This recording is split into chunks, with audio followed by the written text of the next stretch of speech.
हा कसला पाला आहे? हे काय बनवते?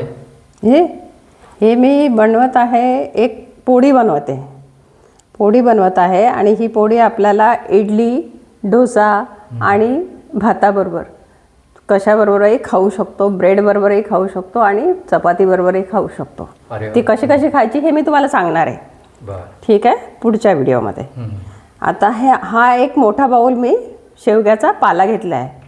याला मी स्वच्छ धुतलं आहे आणि हा सुकवला आहे.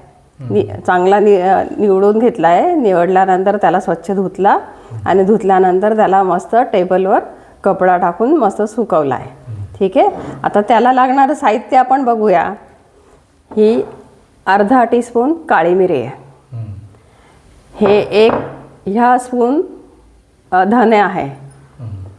हे 1 टीस्पून जिरा आहे आणि हे 1 टीस्पून काळी तीळ आणि पांढरी तीळ आहे आणि हे 2 टीस्पून ही हरभऱ्याची डाळ आहे आणि हे 2 टीस्पून ही उडदाची डाळ आहे आणि ही चिंच आहे आणि 8 ते 10 मिरच्या घ्यायच्या आहे सुकलेल्या लाल आणि मीठ आणि अगदी थोडंसं तेल लागणार आहे आपल्याला, ते मी घेणार आहे.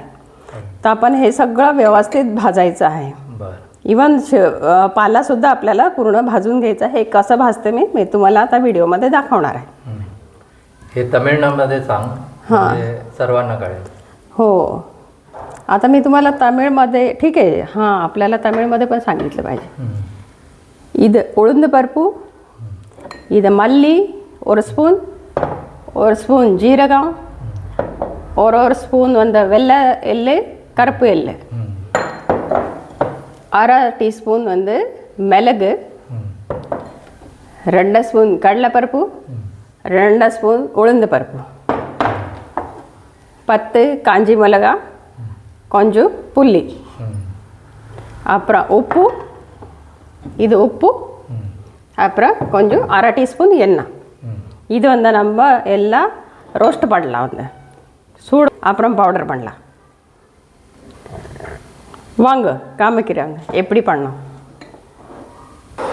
आता मी सगळ्यात अगोदर मी शेवग्याचा पाला जो आहे तो भाजून घेते, चांगला रोस्ट करते.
हींग थोड़ा रह गया था मुझे दिखाने के लिए, अभी मैं दिखा रही हूँ.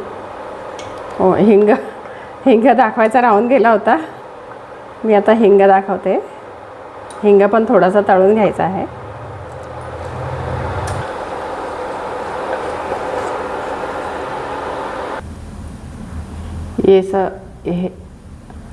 हे सगळं मी आता भाजून घेतलेलं आहे आणि आता हे थंड झाल्यानंतर मी मिक्सरमध्ये वाटून घेणार आहे.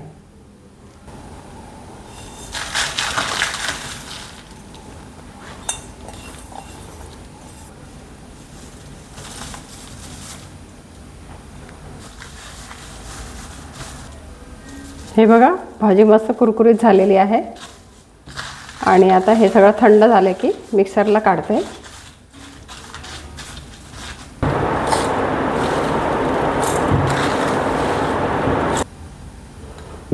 आता यामध्ये मीठ घालते मी.